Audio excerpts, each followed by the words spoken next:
So, how often do you get a sort of convenience delivery by someone on a motorbike or a bike or fast food or a pizza? And then if you do get those, how often do you check that actually the person delivering it is the same as you were told on your app, on your mobile phone or your iPad? I suspect not a lot. Well, the answer is, folks, between 40 and 50% of the time, it's not the person you were told it is. Just think about that for a moment. Then you might wonder, asylum seekers, when they go into hotels, what do they do all day? I mean, they're not allowed to work. They can read, maybe watch some movies or stuff, but they're not allowed to work. But when you go to those hotels in the middle of the day, there's no one there. They've all gone. Where do you think they've gone? So here's the thing. I'll tell you where they're going. They're going to work. Because when they arrive at a hotel, they get given, I'm told by charities, they get given a push bike. That's very nice. So with the push bike, what they're doing is actually they're going to start working for some of these delivery companies. That there is a picture of hundreds of bikes at a hotel in the Midlands, all push bikes. That was about the middle of the day. It was a filthy day when I was there checking this out. And the reason that those push bikes are all still there, but there's no one in the hotel, is because what's happening is that people with delivery accounts for all the big delivery companies, the Deliveroos, the Just Eats, the Uber Eats, legitimate UK citizens, they get these accounts.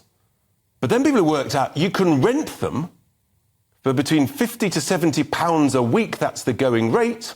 If you look online, you'll see lots and lots of adverts that look a bit like this. That's one, and there's hundreds of these all over social media.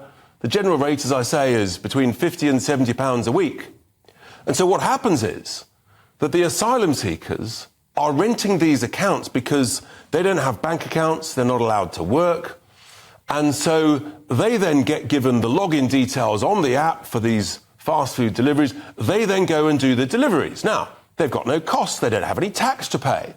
So very quickly, using their push bikes, within 2 or 3 weeks, they've got enough cash to go and buy an e-bike, which of course means that they can deliver much faster. That was in the same town. That's a whole group of e-bikes outside a food court in a shopping centre where I went to see this going on.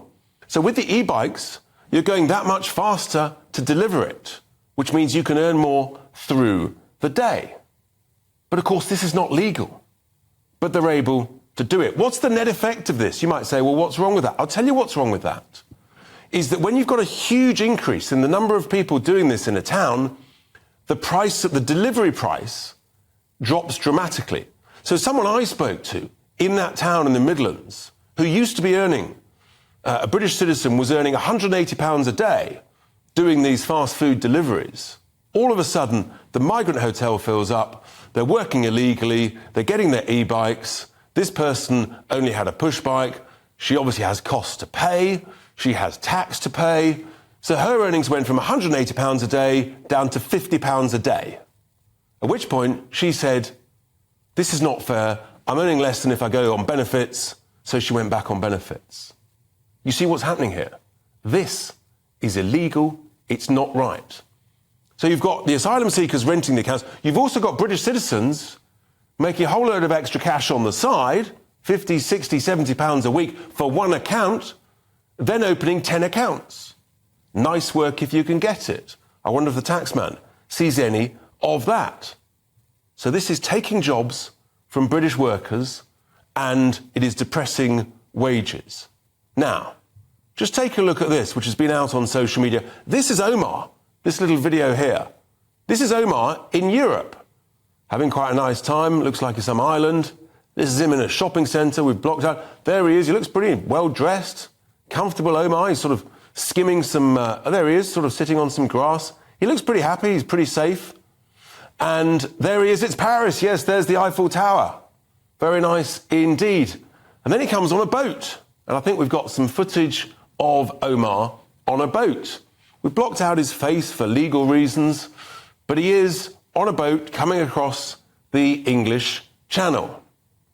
There he is. There's other people on the boat. We'll come back. There's another part of that story I'm going to come back to tomorrow, a different element to this.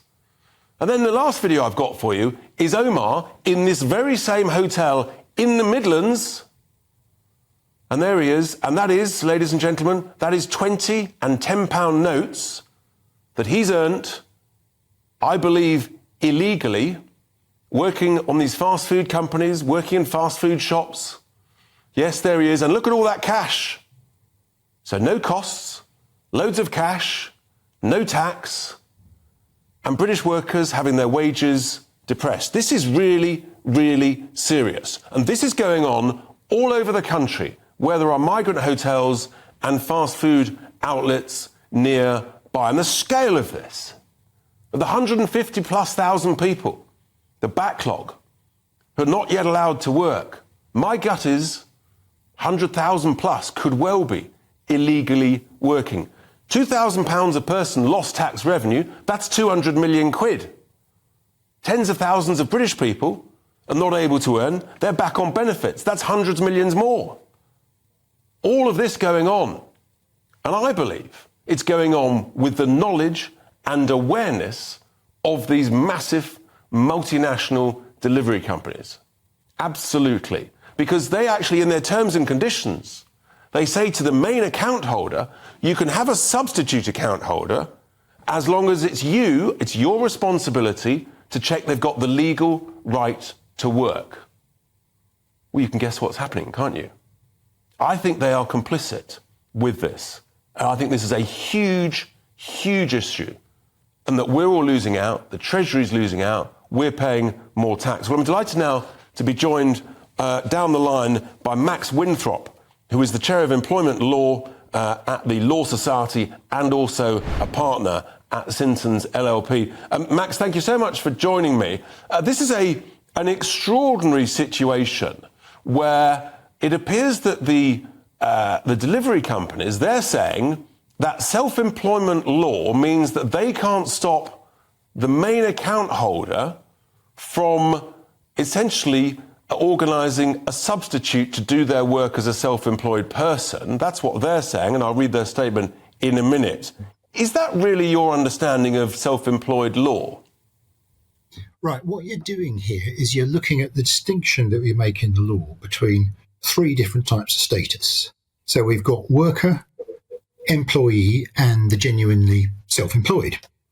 Now, how do you define those particular functions? Well, one way of doing it is to say that if you're engaged in a way that gives you that right of substitution, then you are not a worker, you're not an employee, you're genuinely self-employed. And we've seen that demonstrated quite recently in the case involving Deliveroo and the Independent Workers' Union of Great Britain, where the Supreme Court found that the original decision of the Central Arbitration Committee was factually correct, that these were genuine substitution clauses, by which I mean the riders for Deliveroo had an unfettered right to say, OK, don't fancy riding today, I'll get my mate to do it. And the only restriction on that was that if somebody had previously been blacklisted with Deliveroo, then they couldn't be used as a rider. So one can understand why, though, the companies that work in the so-called gig economy do this, because it's one of those just about the only surefire way you can guarantee that will be a genuine self-employed contract. Anything else, they could be workers entitled to holiday pay, or they could be employees entitled to redundancy pay, and also to rights such as unfair dismissal. OK, so I hear that. But what I've talked about and what I believe they're aware of is that where you've got a substitute who essentially is acting against the law illegally, you've got tax evasion, which is bordering on, I suspect, money laundering regulation. So surely there should be a way where these main companies can say, because of that risk of evasion, we are going to restrict it just to the main account holder. Now, what's a little strange on some of the terms and conditions I've seen is that if you sign up, if you get a job with GBNews or whatever, if you look at your contract of employment, it'll have various terms in it. One of those might be that you've got that you're giving a warranty that you've got the right to work in the UK, and you might be asked to produce your passport and other documents such as that. Now, some of the terms and conditions that I've seen don't have any provision for the initial rider or worker, using that word advisedly, to actually prove they've got the entitlement to work at all. And I suppose part of the problem here is that if those kind of gig economy companies are wanting to argue that, well, these are really contractors, nothing to do with us, we just give them a platform to provide them with work, so it's nothing to do with us that we should ensure that they have certain rights and certain obligations. So the gig economy is, I think, kind of a breeding ground for some of these less... Yeah, this is a fast-moving field. It's a very fast-moving field. Max, I'm sorry, time is against us, but thank you so much for your thoughts there with your legal brain on this. It feels to me that something's got to change. This is not acceptable. We are being ripped off. The Treasury, the taxpayer, are missing out. We invited Just Eat, Deliveroo, Uber Eats to come on the programme to defend themselves, to talk about it. Sadly, no one was available. But they did reply, and I'll sort of try and summarise one of the replies. Deliveroo said they take a zero-tolerance approach towards any rider who fails to meet their legal obligations when working with us. They've introduced facial recognition technology to try and counter abuse and the like when they're looking at a further registration process. And Just Eat said similar, and that self-employed independent couriers have the legal right to use a substitute. Well, if that's the right, currently, and if that is the case, frankly, the government needs to change the law, because I believe this is completely unacceptable.